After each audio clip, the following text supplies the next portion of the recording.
आज से आपकी क्लास जो स्टार्ट हुई है वो स्टार्ट हो रही है पॉलिटी की and constitution. Polity and constitution मैंने क्यों लिखा? क्योंकि पॉलिटी का मतलब है राज्य व्यवस्था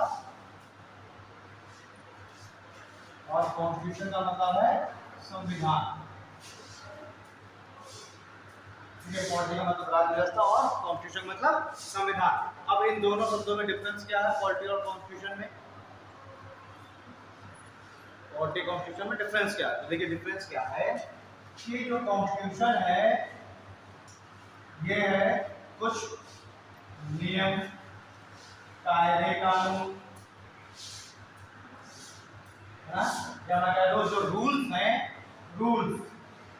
रूल्स का जो संग्रह है वो कहलाएगा कॉन्स्टिट्यूशन। कॉन्स्टिट्यूशन एक ऐसी पुस्तक है जिसमें सार्वजनिक जीवन को संचालित करने के लिए कुछ दिशा निर्देश, कुछ कायदे कानून, कुछ नियम, इन सभी का संकलन किया गया है, इन सभी को लिखा गया है और इन्हीं सारे नियम, कायदे कानून और रूल्स के द्वारा ही सार्वजनिक जीवन को संचालित किया जाता है। सार्वजनिक जीवन यानी कि आम लोगों को, सभी जो जनता है भारत की, इन सभी को सार्वजनिक जीवन को संचालित करने के लिए।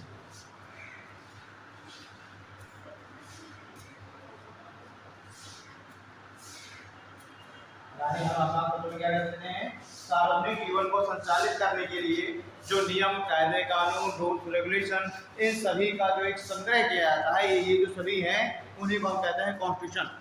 ठीक है, या ऐसे कह सकते हैं हम a set of rules and regulation इसका कॉन्स्टिट्यूशन। आपके घर का भी एक कुछ ना कुछ नियम, कायदे कानून होगा, आपके घर के भी कुछ रूल्स होंगे जिन रूल्स के अकॉर्डिंग घर के सभी सदस्यों को घर में रहना होगा, सभी सदस्यों को जिसके अनुसार चलना होगा, है ना। घर के नियम, अब जैसे घर में कुछ नियम है, सेट ऑफ रूल्स हैं, ऐसे ही कुछ सेट ऑफ रूल्स देश के लिए हैं, देश के लोगों को संचालित करने के लिए, नागरिकों के लिए कुछ नियम है ना। अब जैसे मान लीजिए अगर हम थोड़ा सा आपके घर की बात करें, है ना, अब घर में मान लीजिए 6 सदस्य हैं। अब 6 सदस्य जो हैं वो सब अलग अलग तरीके से काम कर रहे हैं, सब अलग अलग तरीके से रह रहे हैं, कोई एक रूल नहीं है कि सुबह सबको कितने टाइम जगना है, कितने टाइम सबको घर आना है, कितने टाइम पढ़ना है, सब अव्यवस्था चल रही है। तो ये जो अव्यवस्था, इसको दूर करने के लिए या घर के सभी सदस्यों को व्यवस्थित करने के लिए, घर के सभी सदस्यों को व्यवस्थित करने के लिए घर में भी कुछ रूल्स बना दिए जाएंगे। तो हमारे घर में जो रूल्स हैं वो चल तो रहे रूल, लेकिन उनको हमने किताब के सामने में लिखा नहीं है ना। वहीं एक दिन क्या करें कि पापा जो है बैठे और एक डायरी उठाएं और उस डायरी में घर के लिए सारे नियम लिख दें कि घर में सभी सदस्य हैं, अब वो सब इन्हीं नियमों के अनुसार ही चलेंगे। सब प्रत्येक सदस्य इन नियमों के अनुसार ही प्रत्येक काम करेगा।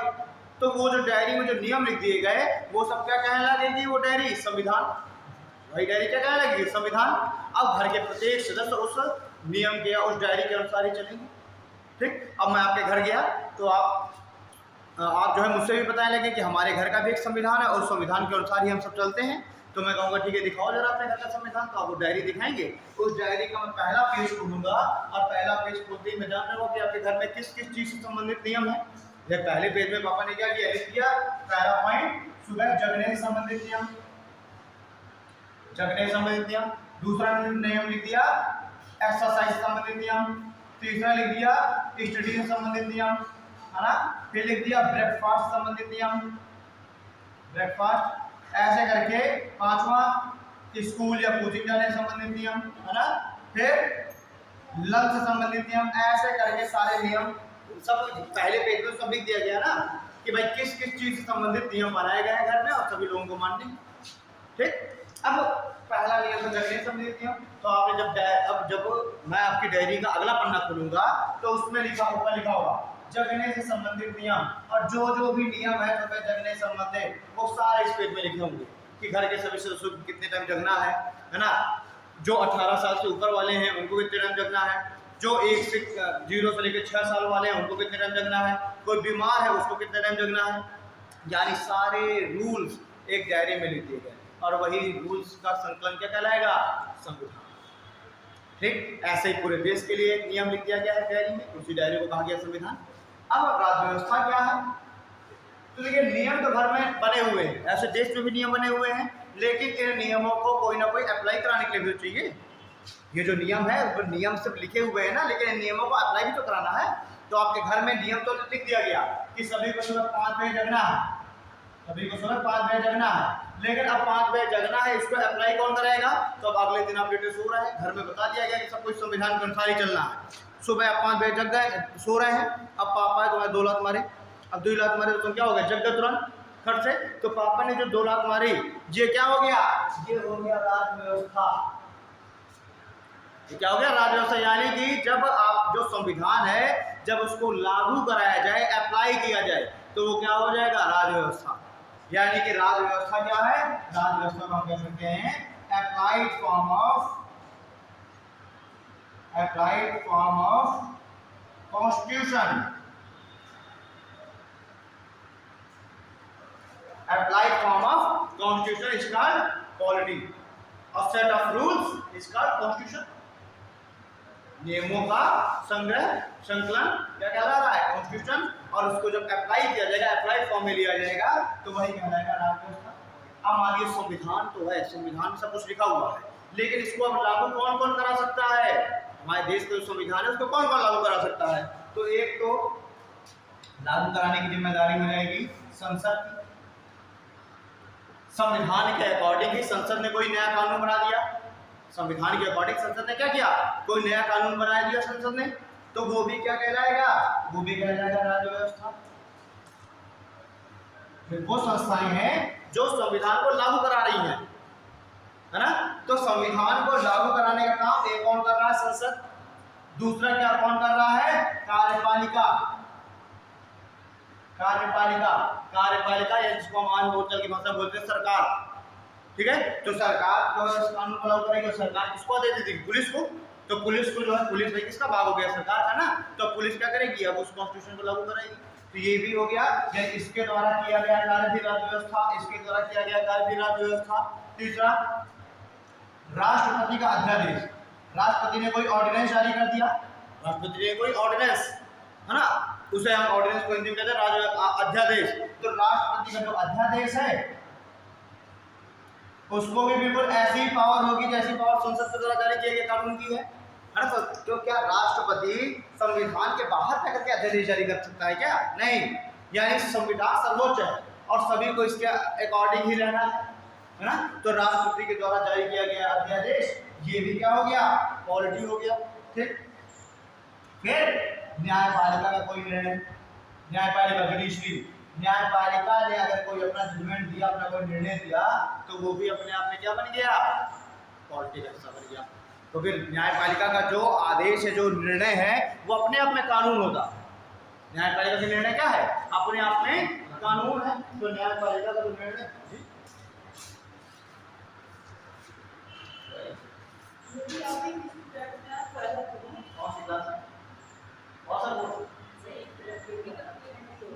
एनडीए का, ओके, आइए एनडीए।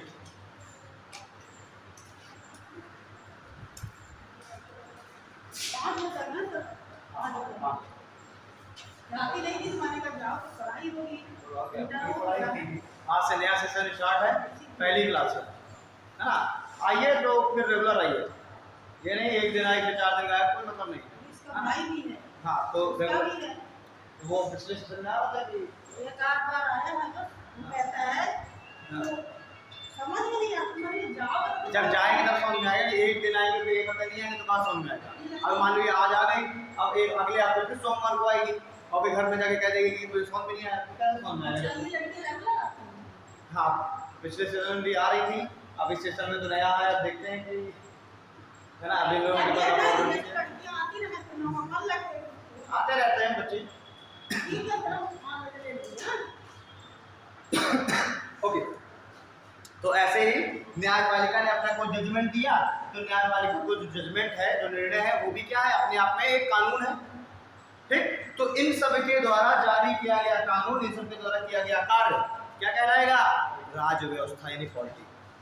ठीक, और ये सभी किसके अंतर्गत रह के काम कर रहे हैं? संविधान। ठीक है, तो अंतर आप लोग समझ गए, संविधान और राज्य व्यवस्था में अंतर।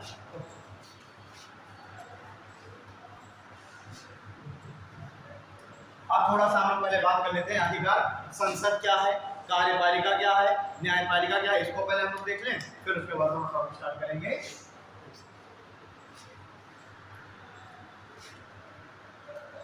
इसका ऑनलाइन फॉर्म भी तो भर सकते हैं। हाँ इसका ऑनलाइन फॉर्म भी तो भर सकते हैं। हाँ, अब ऑनलाइन फॉर्म के लिए डेट नहीं, अब ऑफलाइन फॉर्म भरना पड़ेगा ऑनलाइन क्लास करने के लिए ना। ये फॉर्म ले लेना, भर के जमा कर देना।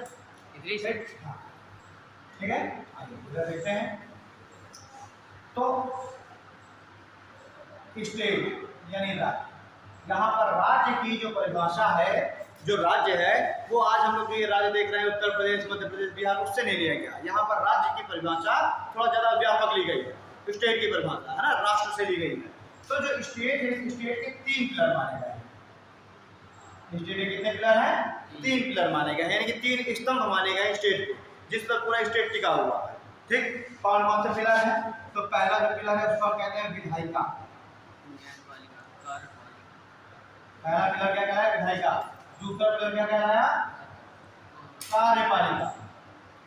और जो तीसरा पिलर है वो कहलाता है न्यायपालिका। ठीक, तो जो स्टेट है, इस स्टेट के 3 पिलर है, विधायिका, कार्यपालिका, न्यायपालिका। विधायिका को इंग्लिश में क्या बोलते हैं? लेजिस्लेचर। विधायिका को इंग्लिश में बोलते हैं लेजिस्लेचर। जो कार्यपालिका इंग्लिश, इसको इंग्लिश में क्या बोलते हैं? एग्जीक्यूटिव। एग्जीक्यूटिव है ना, जो एक्सिक्यूट करे, ठीक है, एग्जीक्यूटिव। और न्यायपालिका को इंग्लिश में बोलते हैं जुडिशरी। जुडिशरी। तो स्टेट के 3 पिलर है, विधायिका, कार्यपालिका, न्यायपालिका। विधायिका का कार्य क्या है? विधायिका का कार्य है कानून बनाना। कानून बनाना यानी मेकिंग ऑफ लॉ। विधायिका का काम क्या है? कानून बनाना, कानून का निर्माण करना। कार्यपालिका का काम क्या है? कानून को लागू कराना। कानून लागू कराना, कानून बनाना, कानून को लागू कराना। और जुडिशरी का काम क्या है? इसका काम है ये जो विधायिका ने जो कानून बनाया है या एग्जीक्यूटिव जिस कानून को लागू कर रही है, इसकी जांच करना, ठीक है ना, यानी इसकी क्या करना? न्यायिक समीक्षा करना।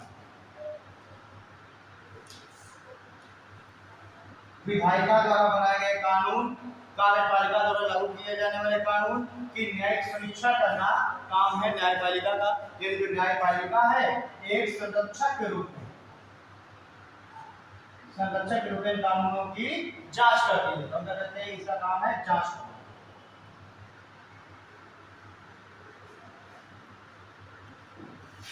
समझ आई? तो विधायिका कानून बनाएगी, कार्यपालिका उस कानून को लागू कराएगा और न्यायपालिका उस कानून की क्या करेगी? समय समय पर जांच करेगी, एक गार्जियन के रूप में, एक अभिभावक के रूप में। ठीक है, ठीक। अब देखिए जो विधायिका है, विधायिका का काम क्या है? मैंने बताया कानून को बनाना। तो कानून जिस जगह बनाए जाएंगे विधायिका में वो कहलाएगा संसद। यानी संसद, संसद को इंग्लिश में बोलते हैं पार्लियामेंट।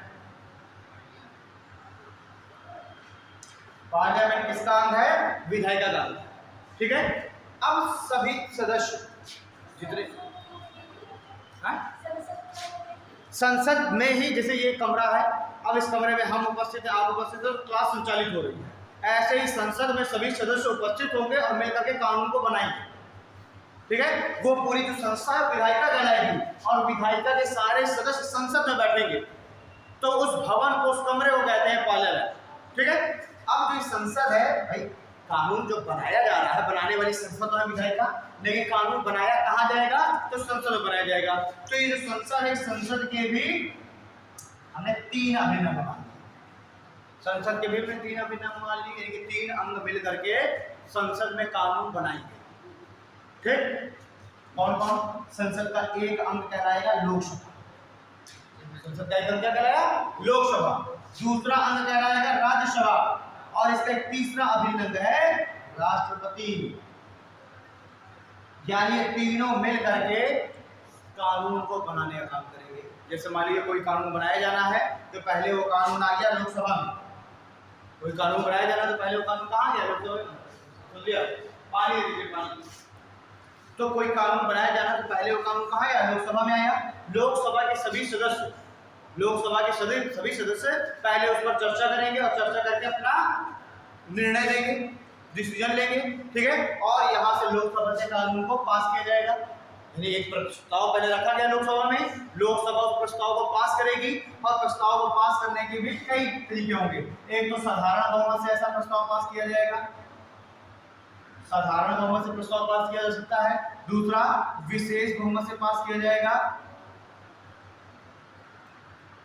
ठीक है। किसी प्रस्ताव को मान लीजिए सपोज एक प्रस्ताव आ गया कि राइट टू हेल्थ यानी स्वास्थ्य का अधिकार, तो उसके लिए कानून बनाया जाना है। तो पहले तो लोकसभा में चर्चा होगी और लोकसभा में बहुमत से फैसला लिया जाएगा। तो या तो साधारण बहुमत से फैसला लिया जाएगा, या तो विशेष बहुमत से फैसला लिया जाएगा, या फिर एक होता है विशेष बहुमत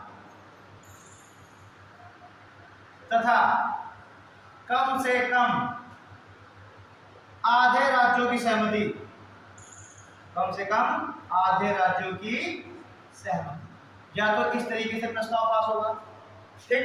अब ये प्रस्ताव मान लीजिए लोकसभा से पास हो गया, लोकसभा से पास होकर प्रस्ताव कहां पहुंच गया? राज्यसभा के पास। राज्यसभा में भी ऐसे ही प्रस्ताव पास हुआ। मान लीजिए जो प्रस्ताव है साधारण बहुमत से पास किया जाना है, तो लोकसभा में साधारण बहुमत से पास हो गया, फिर राज्यसभा में साधारण बहुमत से पास हो गया, और फिर कहां पहुंचा? फिर पहुंचा राष्ट्रपति के पास। तो राष्ट्रपति ने इस पर अपने क्या कर दिए? साइन कर दिए। यानी जब तक ये प्रस्ताव लोकसभा या राज्यसभा में रहेगा तब तक ये प्रस्ताव कहलाएगा बिल। बिल को हिंदी में बोलते हैं विधेयक। बिल को हिंदी में क्या बोलते हैं? विधेयक। जब तक ये प्रस्ताव लोकसभा या राज्यसभा में रहेगा तब तक ऐसा प्रस्ताव कहलाएगा बिल। बिल यानी विधेयक। और जैसे ही इस पर प्रेसिडेंट अपना साइन कर देगा, जैसे ही प्रेसिडेंट ने इस पर क्या कर दिया? अपना साइन कर दिया, ये तुरंत बन जाएगा कानून, यानी कि एक्ट, यानी लॉ। यानी राष्ट्रपति के साइन करते ही जो विधेयक है वो अधिनियम बन गया। इसको हिंदी में बोलते हैं अधिनियम। आपसे एग्जाम में क्वेश्चन पूछा जाता है कि कोई बिल अधिनियम कब होता है? जब उस पर राष्ट्रपति अपना साइन कर देगा, ठीक है। तो जब तक ये लोकसभा या राज्यसभा में रहेगा वो प्रस्ताव तब तक कहलाएगा बिल यानी विधेयक। और जैसे ही लोकसभा राज्यसभा दोनों से पास करके उसको भेज दिया जाएगा राष्ट्रपति के पास और राष्ट्रपति उस पर अपना सिग्नेचर कर देगा, अब ये बिल बन जाएगा विधेयक। तो सर ये विधेयक बन जाएगा अधिनियम। अधिनियम यानी कानून, यानी एक्ट, ठीक। अब ये एक्ट बन गया, यानी संसद ने वैसे बनाया, संसद ही है ना, संसद के सदस्य हैं, संसद के द्वारा अब ये बनाया गया जो कानून है भाई, जो अधिनियम है, ये अब कहाँ भेज दिया जाएगा? कार्यपालिका के पास। संसद ने जो अधिनियम बनाया भेज दिया जाएगा कार्यपालिका के पास। कार्यपालिका इस अधिनियम को लागू कराएगी, आम जनता पर इसको अप्लाई करेगी, आम जनता से इसको लागू कराएगी, ठीक। प्यार से आम जनता मानेगी तो ठीक है, नहीं तो शक्ति के द्वारा लागू कराएगी। कानून उसका पुलिस का काम होगा लागू कराना, ठीक है। और अगर लोग सही ढंग से नहीं उसको मानते हैं तो उन पर जुर्माना लगाया जाएगा, कैसे भी करके जेल भेजा जाएगा, कुछ भी करके लागू कराया जाएगा। अब कार्यपालिका ने इस अधिनियम को लागू कराया। अब जो न्यायपालिका है वो क्या है? न्यायपालिका एक वॉचडॉग के रूप में इन दोनों को देख रही है न्यायपालिका कि कहीं विधायिका ने कानून बनाते समय संविधान का उल्लंघन तो नहीं कर दिया, या कहीं कार्यपालिका ने इसको लागू कराते समय कार्यपालिका संविधान का उल्लंघन तो नहीं कर रही, ठीक है। इन दोनों चीजों को देखेगी न्यायपालिका, और अगर संविधान का उल्लंघन दिखाई देता है तो न्यायपालिका तुरंत इस पर क्या करेगी? रोक लगाएगी।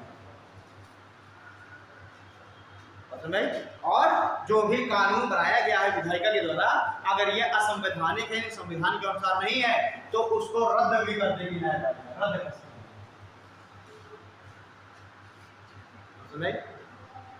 ठीक है।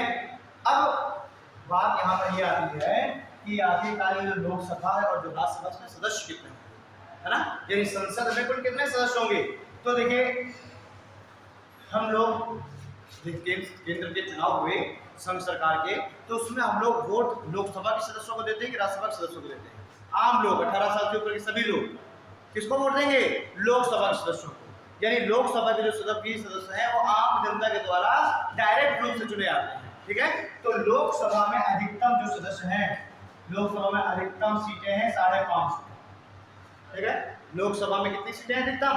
550। और राज्यसभा में अधिकतम जो सीटें वो कितनी है? वो है 250। ठीक।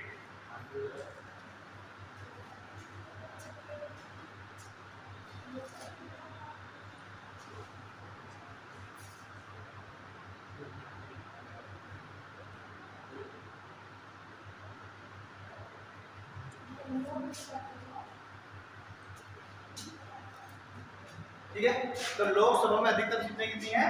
550। और राज्यसभा में अधिकतम सीटें कितनी हैं? 250। लेकिन क्या इस समय वर्तमान में ये सारी सीटें भरी हुई हैं? नहीं। इस समय वर्तमान में लोकसभा में कुल सीटें भरी हुई हैं 543 और राज्यसभा में इतनी वर्तमान में कुल सीटें भरी हुई हैं 245। ठीक, 7 सीटें अभी भी लोकसभा की खाली है और 5 सीटें अभी भी राज्यसभा की खाली है। वो क्यों खाली है? क्योंकि पाक ऑक्यूपाइड कश्मीर जो कि पाकिस्तानी कब्जे में है और अक्साई चीन का क्षेत्र जो कि चाइना के कब्जे में है, अभी ये क्षेत्र चाइना और पाकिस्तान के कब्जे में है, इसलिए वहां पर अभी हम लोग चुनाव नहीं करा पा रहे। इसलिए वहां के लिए 7 सीटें लोकसभा में और 5 सीटें राज्यसभा में अभी भी खाली करके हमने रखी हुई हैं। जब वो क्षेत्र हमारे अधिकार में आ जाएंगे तो हम उन पर चुनाव कंडक्ट करना चालू कर देंगे। ठीक है, हम उन पर चुनाव करा लेंगे। तो वर्तमान में 545 सीटें लोकसभा और 245 सीटें राज्यसभा।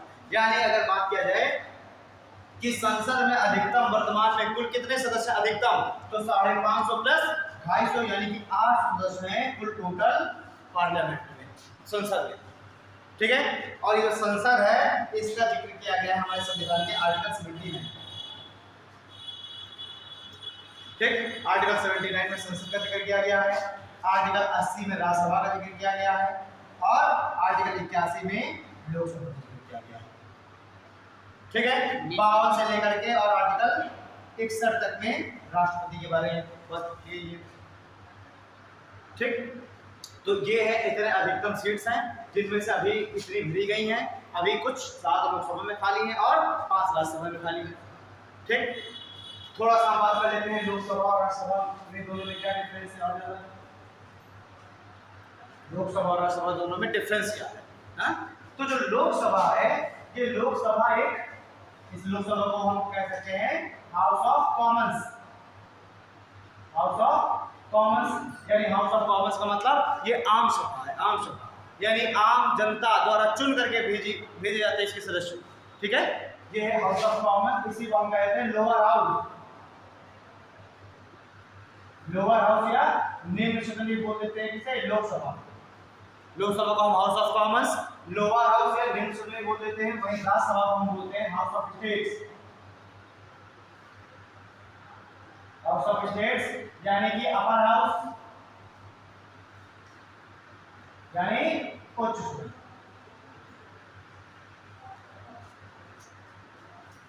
ठीक, कहने का मतलब ये है कि लोकसभा के जो सदस्य हैं ये किसके द्वारा चुने जाते हैं? ये आम जनता के द्वारा चुने जाते हैं। यानी ये किसका प्रतिनिधित्व करते हैं? ये आम जनता का प्रतिनिधित्व करते हैं। आम जनता ने चुन करके भेजा ना, जो 18 साल से ऊपर के सभी नागरिक हैं वो इनको चुन करके भेजेंगे लोकसभा के सदस्यों को। जबकि राज्यसभा के जो सभी सदस्य हैं 250 सदस्य हैं और वो आम जनता नहीं चुनती, इनको इनडायरेक्ट रूप से चुना जाता है। कौन चुनता है? इनको चुनते हैं विधानसभा के सदस्य। बताता हूं मैं कौन है विधानसभा के। भाई इनको हाउस ऑफ कॉमन्स के सदस्यों को कौन चुनेगा? आम जनता। इसीलिए हम इनको कहते हैं निम्न सदन कह देते हैं, लोअर हाउस बोल देते हैं। ठीक है, यानी किसका प्रतिनिधित्व कर रहे हैं? ये प्रतिनिधित्व कर रहे हैं, देखो नाम से स्पष्ट है, हाउस ऑफ कॉमन्स। आम सभा है ये, आम सभा। ठीक है, इसको हम क्या कह देंगे? आम सभा। आम लोगों की सभा है क्योंकि आम लोगों ने, आम जनता ने चुन के भेजा। और हाउस ऑफ स्टेट्स है, इसको आम जनता चुन के नहीं भेजती, इसको चुन करके भेजते हैं एमएलए, विधायक, है ना, यानी विधानसभा के सदस्य। ठीक, देखो संघ सरकार यानी केंद्र और राज्य सरकार स्टेट। संघ में भी 2 सदन है। संघ में 2 सदनात्मक विधायिका है। विधायिका कैसी है? 2 सदनात्मक। एक तो 2 सदनात्मक विधायिका में एक लोकसभा और एक राज्यसभा। हमारी जो विधायिका है केंद्र की वो कैसी है? 2 सदनात्मक है। एक को हम कहते हैं लोकसभा और एक को हम कहते हैं राज्यसभा। वैसे ही जो राज्य है, राज्य जो है कुछ राज्य दो सदनात्मक विधायिका है। राज्यों में भी तो विधायिका होती है भाई, चीफ मिनिस्टर है ना राज्य में, वो राज्यों के लिए कानून बनाएगा, ठीक, राज्यों के लिए कानून लागू करेगा। तो जैसे केंद्र में होती है विधायिका, तो केंद्र में है दो सदनात्मक विधायिका, एक है लोकसभा एक है राज्यसभा। ऐसे ही जो राज्य हैं, तो कुछ राज्यों में भी दो सदनात्मक विधायिका होती है और बाकी राज्यों में एक सदनात्मक विधायिका, एक ही सदन है, ठीक, कानून बनाने का काम एक ही सदन कर रहा है। जबकि 6 राज्य ऐसे हैं, 6 स्टेट, जहां पर दो सदनात्मक विधायिका है, यानी वहां पर कानून दो सदन मिलकर बना रहे हैं, ठीक। और ऐसे जो 6 राज्य हैं जहां पर दो सदनात्मक विधायिका है, तो दोनों सदनों को हम किस नाम से जानते हैं? एक सदन को हम कहते हैं विधानसभा और दूसरे को हम कहते हैं विधान परिषद। एक को हम कहते हैं विधानसभा और दूसरे को क्या कहते हैं? विधान परिषद। और कानून बनाने का जो ये जो संस्था है, इसको हम कह देते हैं विधानमंडल। यानी यहाँ पर 6 राज्य ऐसे हैं जहां पर जो विधानमंडल है वो दो सदनात्मक है, ठीक। सेम संघ जो है, संघ में यही, इसी को हम कहते हैं संसद। ध्यान दीजिए, एक ही चीज है, संसद बड़ा भाई है और विधानमंडल इसी का छोटा भाई है, ठीक है ना। यहाँ पर केंद्र में कानून बनाने का काम कौन करता है? संसद। और राज्यों के लिए कानून बनाने का काम कौन करता है? विधानमंडल, ठीक। अब संसद बड़ा भाई और विधानमंडल छोटा भाई। उसी तरीके से संसद के दो सदन, एक लोकसभा एक राज्यसभा, और विधानमंडल के भी दो सदन, एक विधानसभा और दूसरा विधान परिषद। लेकिन सिर्फ 6 राज्यों में है ये दो सदन, बाकी के सभी राज्यों में केवल एक ही सदन होगा, सिर्फ और सिर्फ विधानसभा, वहां विधान परिषद नहीं होगी। ध्यान दीजिए, मात्र 6 राज्य। और 6 राज्य कौन कौन से हैं जहां दो सदनात्मक विधायिका है? 6 राज्य कौन कौन से हैं? यूपी, बिहार, महाराष्ट्र, कर्नाटक, तेलंगाना और आंध्र प्रदेश। जम्मू कश्मीर भी हुआ करता था जब वो राज्य था, अब तो जम्मू कश्मीर राज्य ही नहीं रह गया, है ना। तो अब बचे 6, पहले तो 7, जम्मू कश्मीर भी एक राज्य था, ठीक है। तो ये 6 राज्य ऐसे हैं जहां पर विधानमंडल दो सदनात्मक है, विधानसभा भी है, विधान परिषद भी है, और दोनों मिलकर कानून बनाएंगे राज्यों के लिए। बाकी के जो सारे राज्य हैं जितने बचे 6 के अलावा, वहां पर विधानमंडल एक सदनात्मक है, एक ही सदन है। और सदन कौन सा है? विधानसभा है, विधान परिषद नहीं है, ठीक। जबकि केंद्र में दो सदन है, लोकसभा है राज्यसभा है। यहाँ जो लोकसभा है इसको हम कह देते हैं लोअर हाउस, है ना, लोअर हाउस या आम लोगों की सभा या फिर हाउस ऑफ कॉमन्स। ऐसे ही जो राज्यसभा है इसको हम कहते हैं अपर हाउस। अब ये जो लोकसभा है इसी का जो छोटा भाई है विधानसभा, ठीक। जैसे इसको हम कहेंगे लोअर हाउस, वैसे ही हम इसको भी कह देंगे लोअर हाउस। ये भी आम सभा है, आम लोगों की सभा है, ये भी आम लोगों की सभा है। यहाँ पर भी 18 साल से ऊपर का प्रत्येक नागरिक यहाँ वोट देगा, और यहाँ इसके सदस्यों को भी 18 साल से ऊपर का प्रत्येक नागरिक वोट देगा, ठीक। राज्यसभा जैसे कि अपर हाउस है, यहाँ पर आम लोग वोट नहीं दे सकते, आम लोग कुछ लोग ही वोट देंगे राज्यसभा सदस्यों को, और कुछ लोगों में कौन वोट देता है? विधानसभा सदस्य वोट। ऐसे जो विधान परिषद है, जैसे राज्यसभा बड़ा भाई है, वैसे विधान परिषद क्या है?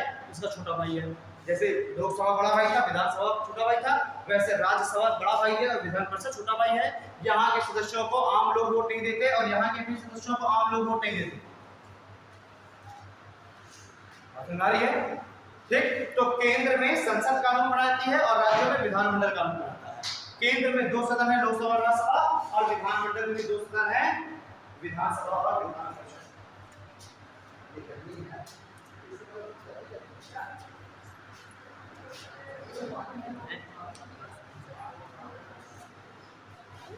ये भी आएगा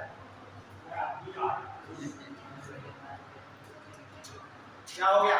तुम बहुत दरबार कर रहा हो, तुम्हें पता ही हो। बहुत देखो, मैं देख रहा हूँ तुम मुलक रहे हो यहाँ। 11th में हो, 12th में हो? 11th में हो? हाँ जाओ जाओ, मारता ही बहुत हूँ मैं, पूछ लेना बाकी से, देखा है ना। हाँ, शांति से पढ़ो।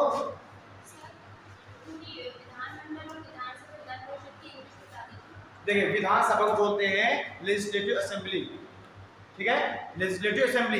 इसीलिए विधानसभा के जो सदस्य हैं उनको बोलते हैं member of legislative assembly, MLA, member of legislative assembly यानी एमएलए।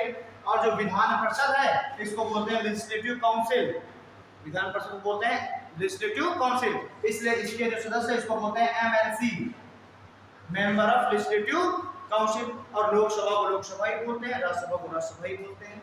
ठीक है, तो लोकसभा के जो सदस्य हैं इनको हम बोलते हैं मेंबर ऑफ पार्लियामेंट। बस आगे क्या लगा देंगे, इन लोकसभा। और राज्यसभा के सदस्य क्या बोलेंगे, member of parliament in Rajya Sabha. ठीक है, तो इनको हम आम बोलते हैं भाषा में एमपी बोल देंगे। संसद के सदस्यों को क्या बोल देंगे, एमपी। और विधानसभा विधान परिषद के सदस्यों को एमएलए और एमएलसी। ठीक है, तो केंद्र के लिए कानून बनाने का काम करता है संसद, और राज्यों के लिए कानून बनाने का काम कौन करता है, विधानमंडल।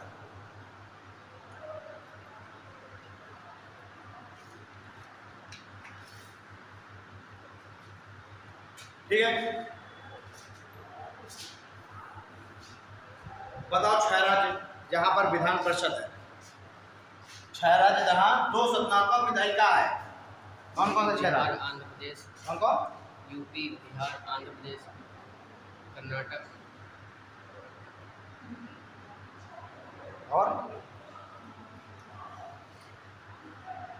तेलंगाना तेलंगाना और महाराष्ट्र। ठीक है, कौन सा राज्य ऐसा है जहां पर पहले था विधान परिषद लेकिन अब नहीं है, पहले था परंतु अब नहीं है, जम्मू कश्मीर। जम्मू कश्मीर। ठीक है, लोकसभा में अधिकतम कितने सदस्य हैं वर्तमान में, अधिकतम सदस्य, अधिकतम लोकसभा में अधिकतम सदस्य कितने हैं, 550। और राज्यसभा में अधिकतम कितने सदस्य हैं वर्तमान में, 250। वर्तमान में कितनी सीटें भरी हुई हैं लोकसभा में, हैं? लोकसभा में अधिक कितनी सीटें अभी वर्तमान में भरी हुई हैं, है तो 550 भरी, 543। और राज्यसभा में 245, 245। ठीक है, ओके, यहाँ तक हो गया नॉर्मल चीज। राज्य के 3 अंग कौन कौन से हैं, विधायिका, विधायिका को इंग्लिश बोलते हैं लेजिस्लेचर, कार्यपालिका इसको बोलते हैं एग्जीक्यूटिव, और न्यायपालिका इसको बोलते हैं जुडिशरी। ठीक है ना, उसके बाद विधायिका क्या है, कानून बनाने का काम करती है, कार्यपालिका कानून को लागू कराने का काम करती है, और न्यायपालिका उसकी समीक्षा करेगी, जांच करने का काम करेगी। ठीक है, विधायिका, विधायिका जहां पर कानून बनाती है उस संस्था को क्या बोलते हैं, संसद। संसद के कितने अंग हैं, राज्यसभा, लोकसभा और राष्ट्रपति। ठीक है, जब तक कोई प्रस्ताव राज्यसभा और लोकसभा में रहेगा तब तक वो क्या कहलाएगा, बिल, बिल यानी कि विधेयक। और जैसे इस पर राष्ट्रपति साइन कर देगा वो क्या बन जाएगा, अधिनियम यानी एक्ट। ठीक है, अब वही अधिनियम कार्यपालिका उसको क्या करेगा, लागू करेगा। ठीक है, यहाँ तक हो गई बात।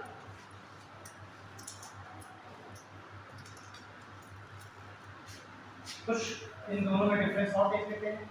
लोकसभा राज्यसभा में कोई डिफरेंस, एक तो डिफरेंस हमने देख लिया कि लोकसभा कहलाता है हाउस ऑफ कॉमन्स यानी आम लोगों की सभा, और जो राज्यसभा वो कहलाता है हाउस ऑफ स्टेट्स यानी कि राज्यों की सभा। ये प्रतिनिधित्व करेगा, लोकसभा किसका प्रतिनिधित्व करेगा, आम जनता का, और राज्यसभा किसका प्रतिनिधित्व करेगा, प्रतिनिधित्व रिप्रेजेंटेशन राज्यों का। ठीक है, ये एक स्थायी सदन होगा कि ये एक स्थायी सदन, स्थायी यानी परमानेंट हाउस। लोकसभा एक टेम्परेरी हाउस, टेम्परेरी। ठीक है, टेम्परेरी यानी कि अस्थायी सदन, और ये एक परमानेंट हाउस है यानी कि स्थायी सदन। कहने का मतलब ये है कि जो लोकसभा है ये एक निश्चित अंतराल में, एक निश्चित इंटरवल में, साधारणतः 5 साल में, है ना, साधारणतः 5 वर्षों में ये जो लोकसभा है ये पूरी भंग हो जाती है और फिर से एक बार नई लोकसभा चुनी जाती है। हर 5 साल में क्या होती है, भंग हो जाती है, यानी इसके जो सभी सदस्य हैं एक साथ पद मुक्त होते हैं, रिजाइन करेंगे और एक साथ ही अपना पद ग्रहण करेंगे। ठीक है, मतलब कहने की बात क्या है कि लोकसभा का समय कितना है, 5 वर्ष। लोकसभा कार्यकाल कितने वर्ष है, 5 वर्ष। जबकि जो राज्यसभा है ये एक परमानेंट हाउस है, यानी ये ना तो कभी, ये जो राज्यसभा है कभी भी पूर्णता भंग नहीं होती।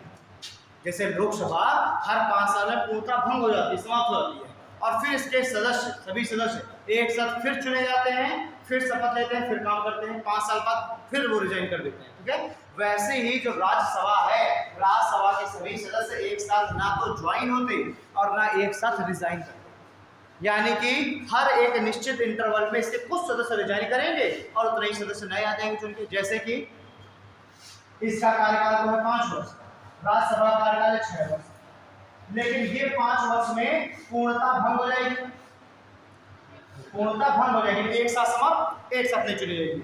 लेकिन ये जो है कभी भी पूर्णता भंग नहीं होती, पूर्णता भंग नहीं होती। ये तो पूर्णता भंग हो गई एक बार में, ये पूर्णता भंग नहीं होती, इसीलिए हम इसको कहते हैं ये है परमानेंट हाउस। ठीक है, इसके जितने भी सदस्य हैं उसके 1/3 सदस्य हर 2 साल में क्या होते हैं, पदमुक्त हो जाते हैं और उतने सदस्य नए चुन के आ जाते हैं। और फिर जो नए सदस्य चुन करके आए उनका टर्म कितना हो जाएगा, 6 साल का। ध्यान दिए, 6 साल का पूरा टर्म है और 6 साल में से हर 2 साल में 1/3 सदस्य रिजाइन होते जाएंगे, नए आते जाएंगे। तो प्रत्येक 6 साल में नए सब हो गए कि नहीं हो गए? ठीक है भाई, 6 वर्ष है इंटरवल और मैंने कहा कि 2 साल में कुल 1/3 सदस्य, 1/3 सदस्य हर 2 साल में रिजाइन हो जाएंगे, उतने ही नए चुन के आ जाएंगे। तो मैं कह रहा हूँ हम थोड़ा समझने के लिए कह देते हैं कि राज्यसभा में कुल सदस्य 300, तो 300 के 1/3 कितना हो गया, 100 सदस्य 2 वर्ष में क्या हो गए, पदमुक्त हो गए और उतने ही नए चुन के आ गए, 300 हो गए ना। फिर अगले 2 साल बाद फिर 100 अगले 100 रिजाइन कर दिए और उतने ही नए चुन करके आ गए। फिर अगले 2 साल बाद फिर बाकी के 100 रिजाइन कर दिए, है ना, और उतने ही नए चुन के आ गए। तो एक बार में 300 सदस्य भी हैं, लेकिन हर 2 साल में 100 रिजाइन कर रहे हैं और 100 नए आ जा रहे हैं। तो टोटल संख्या कितनी है, 300, लेकिन एक साइकिल बन गई। ठीक है, अब ये 2 साल के बाद अगले 2 साल में फिर ये वाले रिजाइन कर देंगे जो यहाँ चुने भाई, कुछ ऐसा हो गया ना। फिर उसके 2 साल बाद ये वाले रिजाइन कर देंगे, उसके 2 साल बाद ये रिजाइन कर दिए, फिर देखो 300 पूरे के पूरे नए हो गए, है ना। तो इसके 1/3 सदस्य हर 2 साल में रिजाइन करेंगे और उतने ही नए चुन के आ जाएंगे। ऐसे करके हर 6 साल में नए होते जाएंगे, सर्कुलेट होते जाएगा। जबकि लोकसभा वाले 5 साल में एक साथ रिजाइन कर देंगे और एक साथ चुन जाएंगे। इसीलिए इसको हम कहते हैं अस्थायी सदन, टेम्परेरी हाउस, और इसको हम कहते हैं परमानेंट हाउस यानी कि स्थायी सदन। ठीक है, यहाँ तक ओके।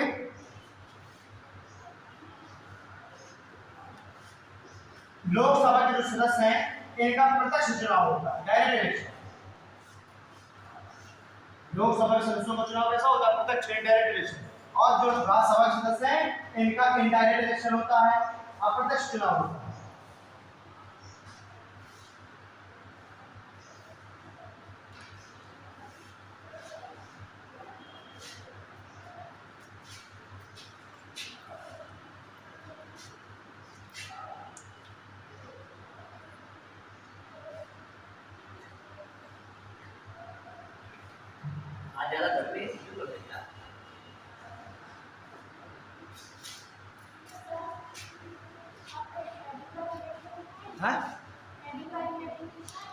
हाँ लिखवा दीजिए। ठीक है, आगे समझा रहे हैं। अभी ये टॉपिक अभी आगे मैं पढ़ाऊंगा। ठीक, अभी केवल एक थोड़ा सा, ताकि मैं जो टॉपिक स्टार्ट करूंगा तो आपको ये छोटी छोटी चीजें ना दिक्कत पड़ेगी, कार्यपालिका क्या बनेगी, इसलिए मैं इसको पढ़ा दे रहा हूँ, है ना। अभी टॉपिक हम बिल्कुल एक से स्टार्ट करेंगे। ठीक, तो ये नॉर्मल चीजें सारी की सारी हो गई। अब हम लोग स्टार्ट करते हैं थोड़ा सा संविधान। संविधान मैंने आपको बता ही दिया कि सेट ऑफ रूल्स, संविधान कहलाता है, कॉन्स्टिट्यूशन कहलाता है। अब जो हमारा संविधान है इसमें देखिए क्या क्या। तो देखो, जो हमारा पूरा संविधान है, पहले तो पूरे संविधान कुछ भागों में बांटा गया। ठीक, तो संविधान को पहले कुछ भाग में बांटा गया, इन सब से पहले संविधान को बांटा गया कुछ भागों में। ठीक है, फिर जो भाग हैं, भाग के बीच में क्या बोलते हैं, पार्ट। तो संविधान को पहले तो कुछ पार्ट्स में बांटा गया, भाग में बांटा गया। फिर जो भाग हैं उनको बांटा गया कुछ चैप्टर यानी अध्याय।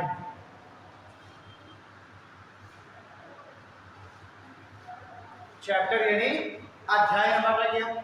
ठीक है, कोई भाग है तो भाग बहुत बड़ा है, तो जब बहुत बड़ा है तो उसको कुछ चैप्टर में बांट दिया गया, अध्याय में बांट दिया गया। फिर अध्यायों को बांटा गया कुछ अनुच्छेदों में। अनुच्छेद, अनुच्छेद को बोलते हैं आर्टिकल। आर्टिकल, तो अध्याय को बांटा गया आर्टिकल में। ठीक है, फिर जो आर्टिकल है, कोई एक आर्टिकल मान लीजिए बहुत बड़ा है, तो उस आर्टिकल में बांट दिया जाता है आर्टिकल को परंतुक में। परंतुक में जो बोलते हैं क्लॉज, परंतुक में क्या बोलते हैं? क्लॉज। ठीक है, अब परंतुक बहुत बड़ा है, क्लॉज बहुत बड़ा है कोई, तो उसको भी हम उपपरंतुक में बांट देते हैं। उपपरंतुक, उपपरंतुक में बोलते हैं सब क्लॉज, सब क्लॉज। ऐसे करके हमने संविधान को बांटा हुआ, पहले भाग, फिर अध्याय, फिर आर्टिकल, फिर क्लॉज, फिर सब क्लॉज। ठीक है, ऐसे ही संविधान में होती हैं अनुसूचियां। अनुसूची यानी कि अनुसूची को क्या होते हैं? शेड्यूल। तो शेड्यूल क्या है? तो शेड्यूल में क्या किया जाता है, जैसे मान लीजिए कोई बहुत आर्टिकल बहुत बड़ा है, बहुत डिटेल में इंफॉर्मेशन देनी है, जैसे मान लीजिए आर्टिकल 1, आर्टिकल 1 में लिखा हुआ है भारत राज्यों का एक संघ होगा। ठीक, 1 से लेके आर्टिकल 4 तक भारत और उसके राज्य क्षेत्रों की बात है, राज्यों की। तो अब कितने राज्य हैं भारत में, कितनी यूनियन टेरिटरी, उन सभी के नाम, कब कब वो बने, ये सारी जो इंफॉर्मेशन है, ये अगर देखना है तो कहाँ देखेंगे? जाके शेड्यूल 1 में। यानी बहुत, अब मान लीजिए वही आर्टिकल में लिख दिया जाए तो बहुत लेंथी हो जाएगा, आर्टिकल पढ़ने वजह नहीं आएगी।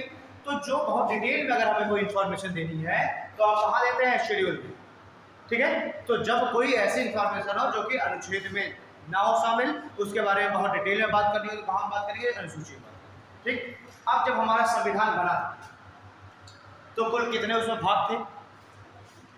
हमारा संविधान जब बना तो संविधान में कुल कितने भाग थे?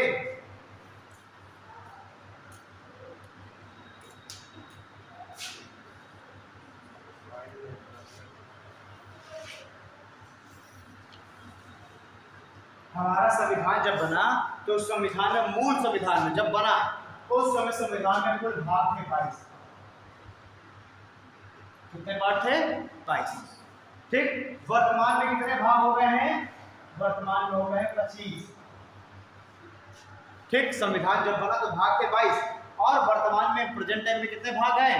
25। लेकिन अगर आप अंतिम भाग उठा के देखेंगे तो अंतिम भाग आपको 25 ही दिखाई देगा, वो 22 ही दिखाई देगा। क्यों? क्योंकि 22 के बाद 23, 24, 25 नहीं जोड़ा गया। जोड़ा कैसे गया है? जैसे जोड़ दिया गया भाग 4 का, भाग 9 का, भाग 9 का, भाग 14 का, इस तरीके से जोड़े गए बीच बीच में, है ना। तो टोटल भाग थे 22, 4 ये जोड़ दिए गए तो हो गए कितने? 26, और भाग 7 इसको समाप्त कर दिया गया तो 26 में कल चला गया, कितने बचे? 25। तो मूल संविधान में भाग थे 22, वर्तमान संविधान में भाग कितने हो गए? 25। ठीक है, देखिए अंतिम भाग अभी भी आपको कौन सा दिखाई देगा? 22, क्योंकि 22 के बाद 23, 24, 25 नहीं जोड़े गए। जोड़े क्या गया है? 9 का, 4 का और 14 का। ठीक है, उसके बाद बात आती है आर्टिकल के अनुच्छेद। मूल संविधान में कितने अनुच्छेद थे? 395। मूल संविधान में आर्टिकल कितने थे? 395। और वर्तमान में कितने आर्टिकल हैं? तो वर्तमान में आर्टिकल है लगभग 470। लेकिन अगर आप अंतिम आर्टिकल उठा के देखेंगे तो अंतिम आर्टिकल अभी भी आपको 395 ही लिखा हुआ मिलेगा। क्यों? क्योंकि ऐसे ही आर्टिकल्स को भी बीच बीच में जोड़ दिया गया, जैसे कि 39A, 51A, है ना, 300A, ऐसे बीच बीच में जोड़ दिए गए। तो नंबर तो बढ़ गए। देखा जाए अब आर्टिकल को अगर 1 से लेके जोड़ना चालू करो तो अब आर्टिकल तो लिख लेंगे 470, लेकिन अगर अंतिम उठा के देखें तो 395 मिलेगा। क्यों? बीच में ऐड किए गए, है ना। तो वर्तमान में आर्टिकल कितने हैं? 470। ऐसी बात होती है शेड्यूल की। तो हमारे मूल संविधान में शेड्यूल कितनी थी? 8। मूल संविधान में शेड्यूल थी 8 और वर्तमान में शेड्यूल कितनी है? वर्तमान में शेड्यूल है 12। वर्तमान शेड्यूल कितने होंगे? 12। समय के साथ साथ हम एक एक शेड्यूल को जोड़ते गए और आज वर्तमान में हमको शेड्यूल मिल रहे हैं। ठीक, इसको नोट कर लो।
दिक्कत हो रही है तुमको? नहीं?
ठीक है, तो पहले भाग, फिर अध्याय, फिर अनुच्छेद, फिर परंतु, फिर उपरंतु।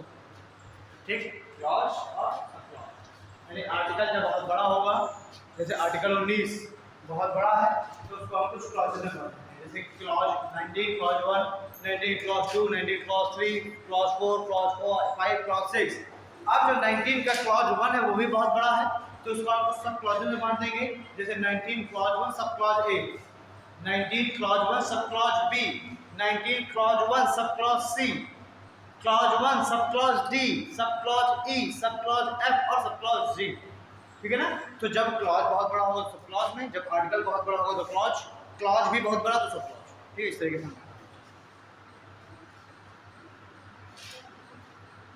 अब सबसे पहले ऐसा करते हैं हम लोग, सारे भाग लिख लेते हैं, कितने भाग हैं, सारे 22 भाग, और उसके बीच में कौन कौन से आर्टिकल्स है, और फिर उसमें हम लोग सब हमें सारे भाग ही पढ़ने।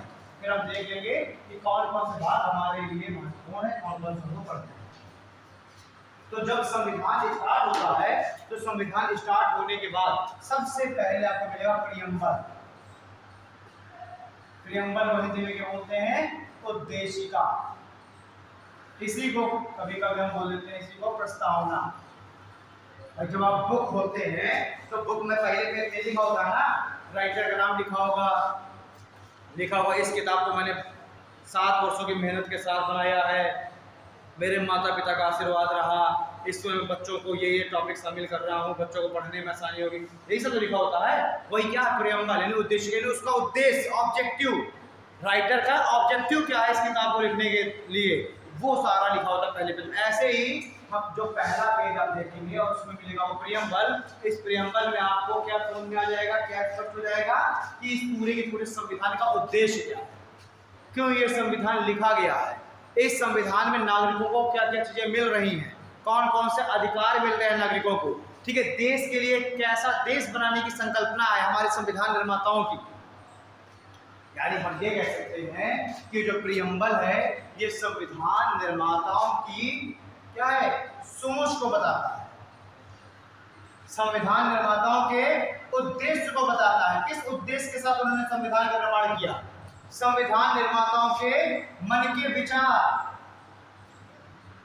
को बताता है, संविधान निर्माताओं की इच्छाओं को बताता है, क्या इच्छा थी उनकी, वो कैसा देश के लिए संविधान बनाना चाह रहे हैं, ये सारी बातें हमें पता चल जाएगी प्रियम्बल से, उद्देशिका से। उद्देशिका को पढ़ के हम ये सारी चीजें समझ जाएंगे कि कैसा एक संविधान बनाना चाहते हैं हमारे संविधान निर्माता।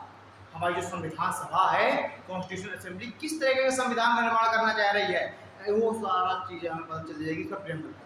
तो पहले पेज में है प्रियम्बल, उसके बाद फिर आपको मिल जाएगा पार्ट 1 भाग A, संघ और उसके राज्य क्षेत्र, संघ एवं उसके राज्य क्षेत्र है। अब पार्ट 1 के संघ और उसके राज्य क्षेत्र, अब सारे आर्टिकल लिखे होंगे, जितने भी आर्टिकल इसमें होंगे, है ना। तो सबसे पहले हम क्या कर लेते हैं, हमारे संविधान के सभी भाग और सभी जो आर्टिकल्स उनको हम लोग लिख देते हैं। ठीक है, संविधान के भाग एवं संविधान के भाग एवं अनुच्छेद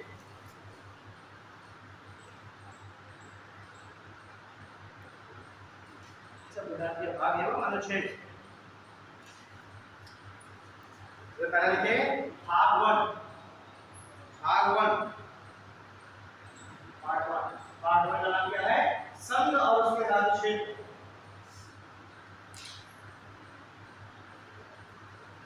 इस तरह लिखेगा जैसे आपने लिखा भाग एक। अब भाग एक क्या है भाग एक है संघ एवं उसके राज्य क्षेत्र ठीक। उसके बाद ब्रैकेट में दीजिएगा आर्टिकल 1 टू आर्टिकल 4 यानी ये भी पता चल गया कि इसके बीच में कितने आर्टिकल्स रहेंगे कितने आर्टिकल जो भाग एक में आर्टिकल 1 से लेकर के आर्टिकल 4 तक है ठीक। फिर लिखिए भाग 2 भाग 1 संघ एवं उसके राज्य क्षेत्र आर्टिकल 1 से लेकर आर्टिकल 4 यानी कि भाग 1 में कितने आर्टिकल है 4 आर्टिकल 1 से लेकर आर्टिकल 4। अब आर्टिकल 1 क्या है आर्टिकल 2 क्या 3 क्या 4 क्या लोग पढ़ेंगे इस बात को ठीक। सेकंड लिखिए भाग 2 नागरिकता नागरिकता को बोलते हैं इंग्लिश में सिटीजनशिप नागरिकता इन सिटीजनशिप आर्टिकल 5 से लेकर आर्टिकल 11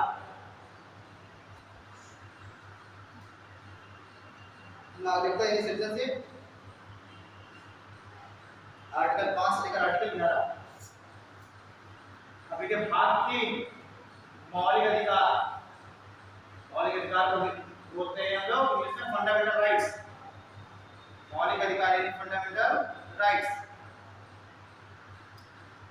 वो आर्टिकल 12 से लेकर आर्टिकल 35 आर्टिकल 12 से लेकर के आर्टिकल 35 ठीक है। फिर ये भाग 4 है राज्य के नीति निदेशक तक इसी को शॉर्ट में बोलते हैं DPSP directive principle of state policy. भाग 4 में है DPSP directive principle of state policy ये है आर्टिकल 36 से लेकर आर्टिकल 51 राज्य के नीति निदेशक तक directive principle of state policy DPSP directive principle of state policy DPSP राज्य के नीति निदेशक तक ठीक है। अगला है भाग 4 का ये तो हो गया भाग 4। अगला है भाग 4 का अपने आप में अलग भाग है जैसे भाग 5 होता वैसे 4 का है बिल्कुल अलग बस इसको बाद में जोड़ते हैं। भाग 4 का है मौलिक कर्तव्य फंडामेंटल ड्यूटीज वो था मौलिक अधिकार भाग 3 में ये है भाग 4 का मौलिक कर्तव्य फंडामेंटल ड्यूटीज। इसका आर्टिकल है आर्टिकल 51 का जो देखिए आर्टिकल है इसमें और आर्टिकल है आर्टिकल 51 का। और देखो भाग 5 है संघ सरकार भाग 5 है संघ सरकार और ये है आर्टिकल 52 से लेकर आर्टिकल 151 भाग 5 संघ सरकार आर्टिकल 52 से लेकर आर्टिकल 151। अगले के भाग 6 राज्य सरकार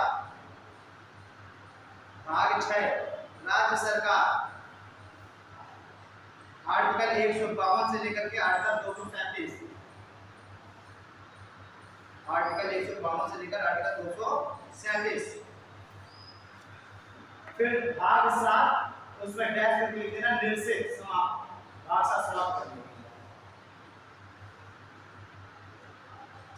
भाग 7 समाप्त कर दिया गया। कौन सा आर्टिकल था आर्टिकल 238 चलिए आर्टिकल 238 तो तारीख ये आता है कि कौन सा आर्टिकल समाप्त हो गया कौन सा आर्टिकल 238 और कौन सा भाग में था आर्टिकल 238 भाग 7 ठीक है।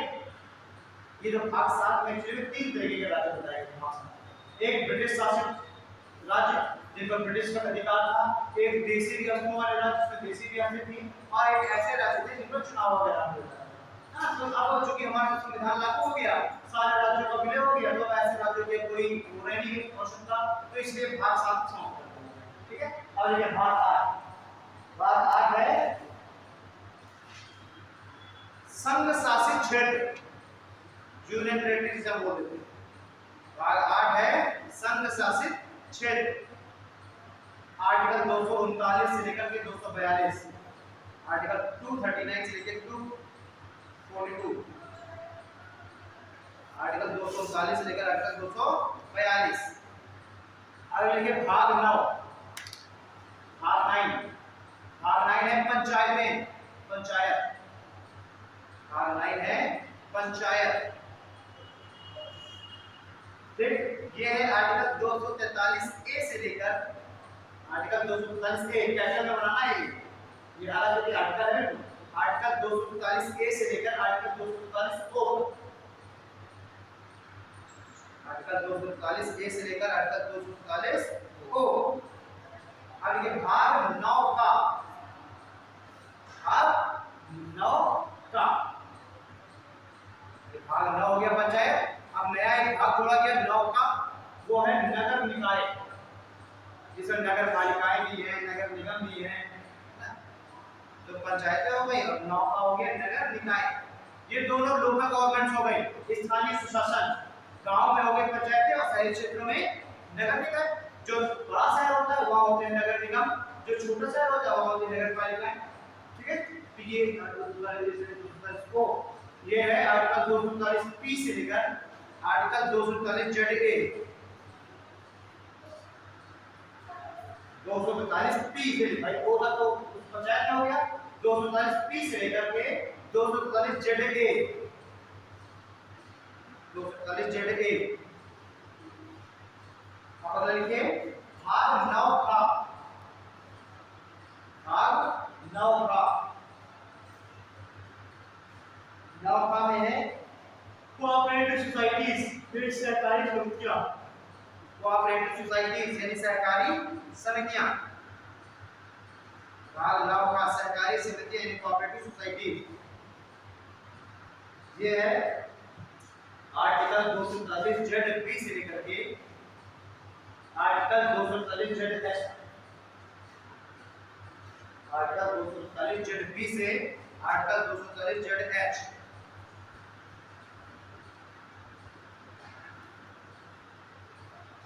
अब देखिए भाग 10, भाग 10, भाग 10 में है अनुसूचित जाति तथा जनजातियों के लिए प्रावधान, अनुसूचित जाति एवं जनजातियों के लिए प्रावधान।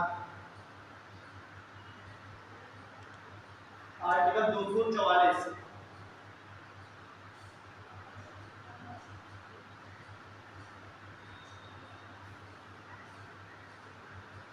अनुसूचित जाति तथा जनजातियों के लिए प्रावधान आर्टिकल 244।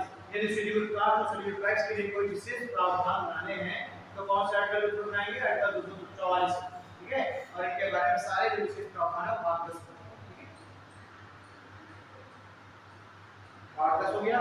अगले के भाग 11 केंद्र तथा राज्यों के मध्य संबंध, भाग 11 केंद्र तथा राज्यों के मध्य संबंध।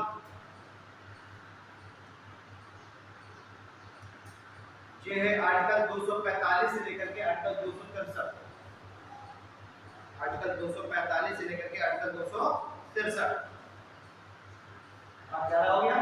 अभी के भाग 12, भाग 12 में हो जाएगा वित्त, संपत्ति, वित्त यानी कि फाइनेंस, संपत्ति यानी प्रॉपर्टी, अनुबंध मींस कॉन्ट्रैक्ट, वित्त कॉमा संपत्ति कॉमा अनुबंध संबंधित प्रावधान, वित्त संपत्ति एवं अनुबंध संबंधी प्रावधान।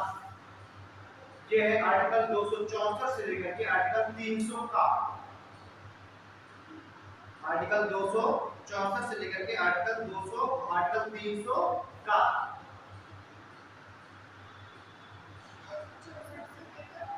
300 ए अपने आप में अलग आर्टिकल है। एक संपत्ति का अधिकार, एक मौलिक अधिकार हुआ करता है, भाग 3 में संपत्ति का अधिकार क्या है, फंडामेंटल राइट हुआ करता है भाग 3 में।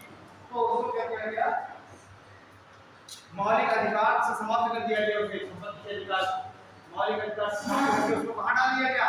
तो उसको डाल दिया गया भाग 11 के अंदर, क्योंकि उसमें लिखा है ना फिर संपत्ति, तो संपत्ति संपत्ति इसका मौलिक अधिकार का दर्जा खत्म हो गया, तो वो बन गया विधिक अधिकार, और कहाँ डाल दिया गया? भाग 11 में, और एक नया आर्टिकल जोड़ दिया गया, आर्टिकल 300A बना दिया। पहले वो क्या था? पहले वो आर्टिकल 31 में था, संपत्ति का जो अधिकार है वो पहले आर्टिकल 31 में था मौलिक अधिकार के अंतर्गत, फिर उसको संपत्ति के अधिकार को मौलिक अधिकार के अंतर्गत खत्म कर दिया गया और बना दिया गया मात्र एक विधिक अधिकार, ठीक है। और उसको उठा करके भाग 30 उठा के डाल दिया गया भाग 11 में, और भाग 11 में कौन सा आर्टिकल डाल दिया गया? 300A, ठीक है। हाँ, ठीक है। उसके बाद भाग 12 केंद्र और राज्य भाग 12, ठीक है। देखिए भाग 13 में लिखे 301 से लेकर के 307 तक है। देखिए व्यापार एवं वाणिज्य, व्यापार ट्रेड एंड कॉमर्स संबंधित प्रावधान, व्यापार एवं वाणिज्य संबंधित प्रावधान, वाणिज्य बोलते हैं कॉमर्स, ट्रेड एंड कॉमर्स, जितना भी किस देश के साथ हमें क्या ट्रेड करना है, किसके साथ कैसे व्यापारिक संबंध बनाने हैं, ये हम भाग 13 के थ्रू, ठीक है। और आर्टिकल 301 से लेकर के आर्टिकल 307, आर्टिकल 301 से लेकर के आर्टिकल 307,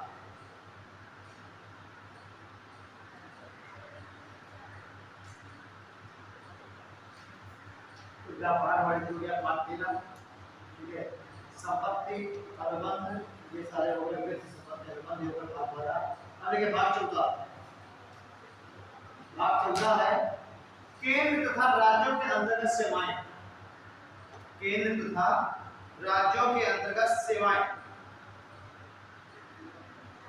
केंद्र तथा राज्यों के अंतर्गत सेवाएं, मतलब कि केंद्र के अधीन जो नौकरियां हैं, राज्यों के अधीन जो नौकरियां हैं, वो सब पढ़े में भाग 14, ठीक है।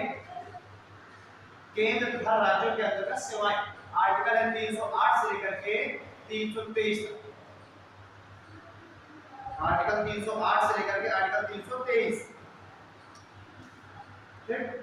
फिर अगला लिखिए भाग 14 का, भाग 14 का ये बात करता है अधिकरणों की, अधिकरण बोलते हैं ट्रिब्यूनल्स, जैसे कि नदी जल विवाद अधिकरण होता है, ट्रिब्यूनल्स होते हैं, ऐसे ये छोटे मोटे विवादों को निपटाने के लिए इनको अर्धन्यायिक संस्था पावर मिली होती है, क्वासी जुडिशरी पावर मिली होती है, और क्वासी जुडिशरी पावर जिन संस्थाओं को मिली होती है वो अपने न्यायपालिका नहीं होती, लेकिन वो भी न्याय निर्णय का कार्य करती है।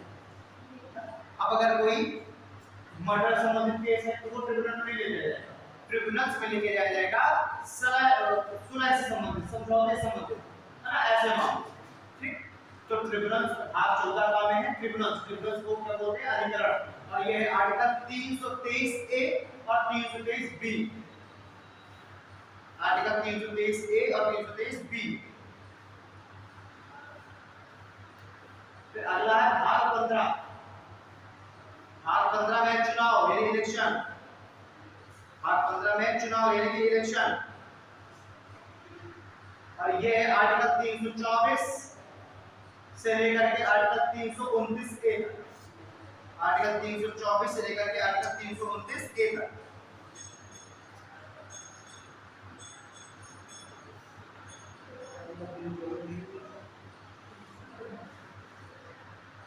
भाग 15 हो गया। अब ये भाग सारे नियम उनके ये सब अनुच्छेद के अंतर्गत आते हैं। हाँ सारे आर्टिकल चल रहे हैं, अच्छा मतलब भाग को बांट दिया, भाग के फिर उसके बाद सारे अनुच्छेद में अनुच्छेद, ठीक है। अब सारा जैसे अभी चुनाव है तो चुनाव में अब 324 से लेकर 329A तक चुनाव, तो सारा कुछ इन आर्टिकल्स के अंतर्गत दिया होगा। पहले होगा 324 आर्टिकल 324 उसमें कुछ बताया गया होगा, फिर 325 में कुछ और बताया गया होगा, 326 में कुछ और बताया गया होगा। यानी कि अगर हमें चुनाव से रिलेटेड कुछ भी पढ़ना है तो हमें पूरे आर्टिकल 1 से लेकर के 395 तक पढ़ने की जरूरत नहीं है। हमें अगर चुनाव संबंधित कुछ भी देखना है तो हम सीधे कहां पहुंचेंगे? 324 से लेकर 329 तक, बस ये 6-7 अनुच्छेद पढ़ लो, चुनाव कंप्लीट। आपको केंद्र और राज्यों के बीच शक्तियों का डिवीजन पढ़ना है, तो आपको पूरा नहीं पढ़ना है, आपको उसी अनुच्छेद डिवीजन पहुंचा। केंद्र सरकार पढ़ना है तो केवल कहां पहुंचो, भाग 5। अब भाग 5 में भी केवल उन आर्टिकल से 20 होगा। मौलिक अधिकार, अब मैं कह दूं कि मौलिक अधिकार का सब पढ़ के आएंगे। अब आपको पता नहीं मौलिक अधिकार कहां दिए हैं, तो आप सारे बाइक बहुत पढ़ना है, लेकिन जब आपको पता चलेगा कि मौलिक अधिकार भाग 3 में, तब आप सीधे अपनी किताब का क्या बोलो, भाग 3 बस भाग 3 छोड़ा आगे बता दो। तो भाग 15 अब देखिए भाग 16। भाग 16 है विशेष श्रेणियों से संबंधित प्रावधान। विशेष श्रेणियों से संबंधित प्रावधान 330 से लेकर 342। विशेष श्रेणियों के लिए प्रावधान 330 से लेकर 342।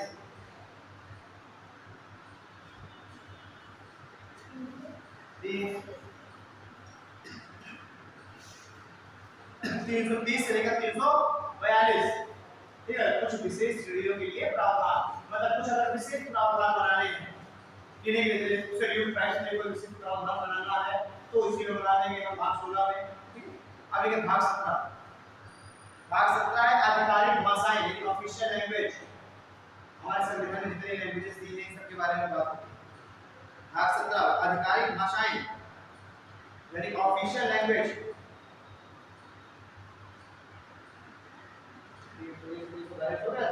ये आएगा 343 से लेकर 351। ऑफिशियल लैंग्वेज 343 से लेकर के 351।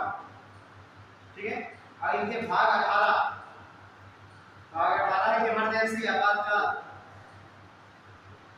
भाग 18 इमरजेंसी यानी कि आपातकाल।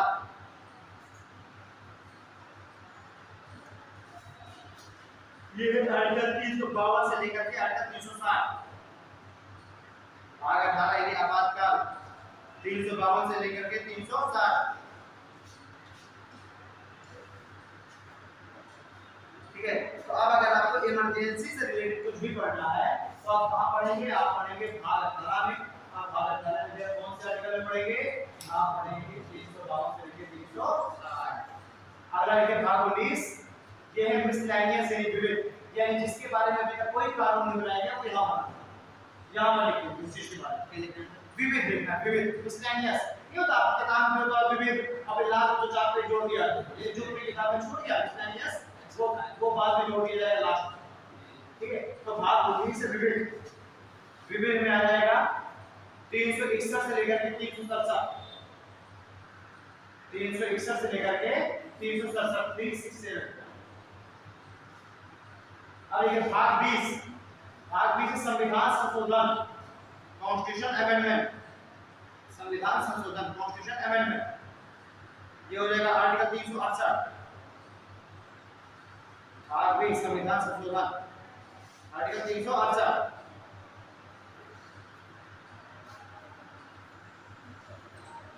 ठीक, अब क्योंकि हमारा संविधान है, संविधान के समय समय पर कुछ अमेंडमेंट भी करना पड़ता है, और जैसे जनता के विचार बदल रहे हैं, जनरेशन बदल रही है, उनकी डिमांड बदलेगी, उनके अपने संविधान से के प्रति उनकी सोच भी बदलेगी।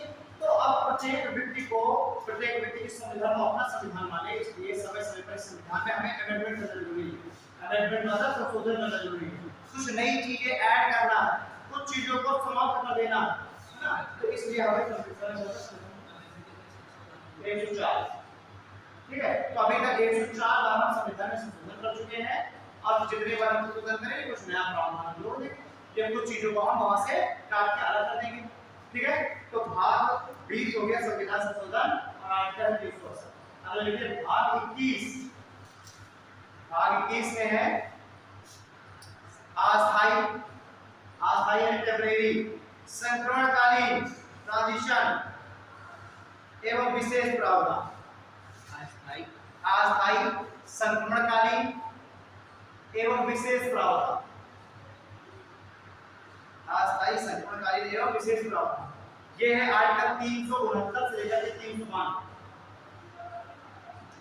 अस्थायी, संक्रमणकालीन एवं विशेष प्रावधान आर्टिकल 369 से लेकर के आर्टिकल 392।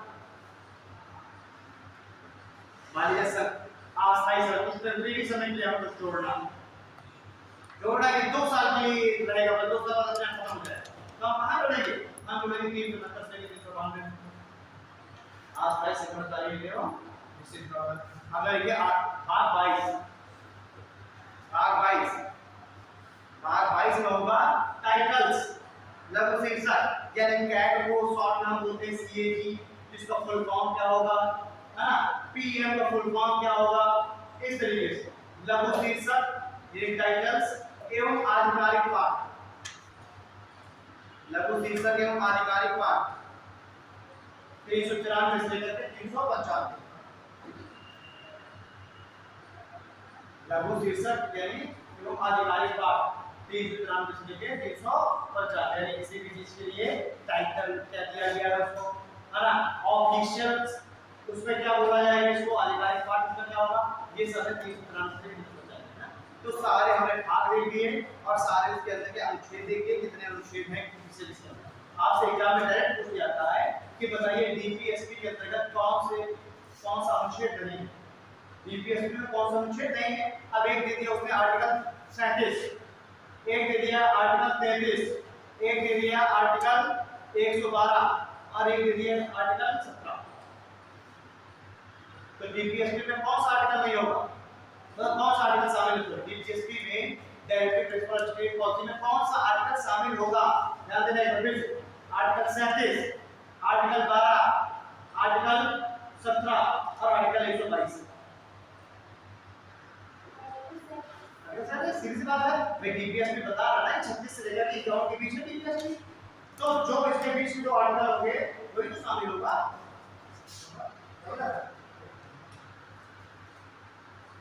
बना गया था ऐसे तमाम क्वेश्चन यहाँ पे पूछा जाता है कि बताइए मौलिक अधिकार किस आर्टिकल के बीच में है, मौलिक अधिकार तब सीधी से आता है आर्टिकल 12 से 35 के बीच मौलिक अधिकार, ठीक है। तो इस तरीके से हमने देख लिए सारे पार्ट,